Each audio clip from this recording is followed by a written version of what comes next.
Hey, y'all, and welcome back to the Megan Waldrop podcast. So happy to have you here. If you're new here, welcome to the crew. If you've been here before, I love you. How awesome that we get to hang out every week. Thank you, whoever you are, for taking the time to hang out. And let's dive in because last week we talked about something I felt pretty profound and deep. And it's something that I've been thinking about a lot, which is what you put out, you get back. And we talked about it in the sense of not just actions and being kind to others, but actual thoughts that you're putting out there, what you get back.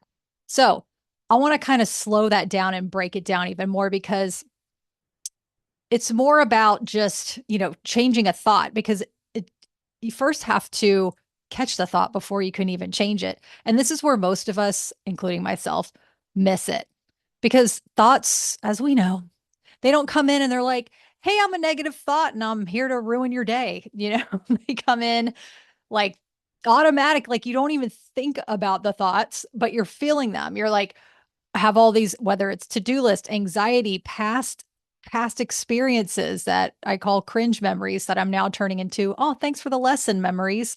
But these thoughts come in, and before you know it, you could already be in it and spiraling into this thought, even if it's just a made up story that your brain is overworking and thinking. But the thing is, we can get into these spirals, these worst case scenarios, and replay these conversations. And it feels freaking real and it feels really true. However, even though it can feel really negative, our sweet little brain is doing its job. And I know I've explained this before, but just as a little quick review, the amygdala part in our brain, that sweet part of our brain is scanning for threats always. So it's constantly wanting to protect us. So whenever we get these thoughts in, it's going, okay, is this something I need to worry about? Is this something I need to go about? And the brain is a computer, so it constantly needs something to like eat. I don't know, computers eat, but needs something to do all the time. So back in the day, like we said before, it's, the amygdala would say, if, oh, is there a predator? I need to get the F out of here. Now that predator can feel like, oh, that email felt kind of weird, or that meeting might go bad, or that person might judge me. And this feels like it's a predatory situation. And your body doesn't really know the difference. It doesn't know if there's a saber-toothed tiger or if there's a weird email or some awkward interaction. They're different threats, but they all feel the same in your body.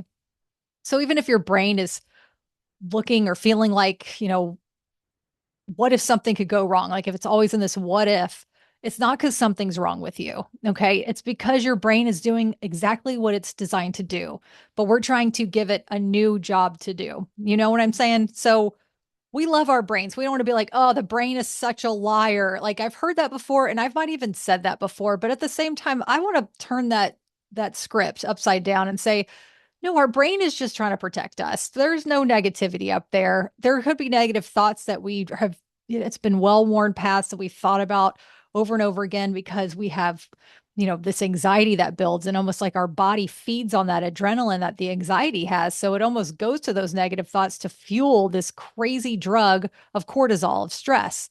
But we don't need that stress. We need the chill pill mode, and that's okay. And this is how we step into that, okay? Because it takes effort. It's not like, oh, okay, I learned the formula. Next time I don't have to worry about these negative thoughts coming through. The end, I've made it. Like that's not the human experience, or else we wouldn't be here doing all this amazing work for ourselves because you are doing better than you think. I just want to remind you that. Friendly reminder, you are doing better than you think. Okay. Let's just put that out there. Our brains are doing its job. So this is how we kind of flip the script on that. Okay. So we can notice the thought. That's the thing. If you can even notice that you're having a negative thought and catch it, this is where your power is. Your power is even noticing. So, boom, if you notice it, bam, you're already winning. Okay. It's not stopping the thought because we can't stop thoughts. We can't stop our brain from functioning and wanting to protect us. We love our brains. We need our brains. We can just catch it. Boom, bonus points like on Mario Brothers. You just got a gold coin. Okay. So notice the thought, that's a gold coin. Okay. And next time, this is the trick. Like, here's a little tool for this little mini series part of this tool right here is next time you feel yourself starting to spiral, just pause and say, Oh, there it is. Or sometimes I go, oh, that's interesting. Like it just kind of be like, oh, that's interesting. There's no judgment. You're kind of curious about it. You're not trying to fix it. You're not pushing it away, like, get out of my head, which, by the way, I've done all of those things before. You just want to say, hey, thought, I see you. That's it. Like, oh, there it is. Gold point. Bing. I'm good. I've already gotten one step ahead of myself in the sense of I am not going to spiral because I've already noticing that this is happening. What is it in addiction? They say, even admitting you have a problem is the first step. Okay. If catching the thought is the first step, all right. Sometimes you can even say, hey, brain, I see you. Thanks for trying. I know you're trying to keep me safe, but we're good here. So here's a little grounding tool to help as well. So whenever you catch that thought, just remember, just take a deep breath. And not only a deep breath, okay? This is, I feel like, a misconception, which by the way, this is a whole other a whole other podcast episode about breathing and deep breathing or not deep breathing. I'll get into that later. But whenever you feel that thought come up, all you have to do is breathe in through your nose into your belly and out through your nose. Keep it all in your nose. Hmm. Because the breath brings you out of your head and back into your body. You can do that for 3 times. 3 rounds would be, that's going to help you reset. So, for this little mini series this week, just don't try to change everything. We ain't got time for that. You know what I'm saying? Like, we got time for the little gold coin, little mini steps. Just notice, catch the thought, name it, be like, oh, that's interesting, or I see you. And then take an inhale through your nose, fill your belly, and out through your nose.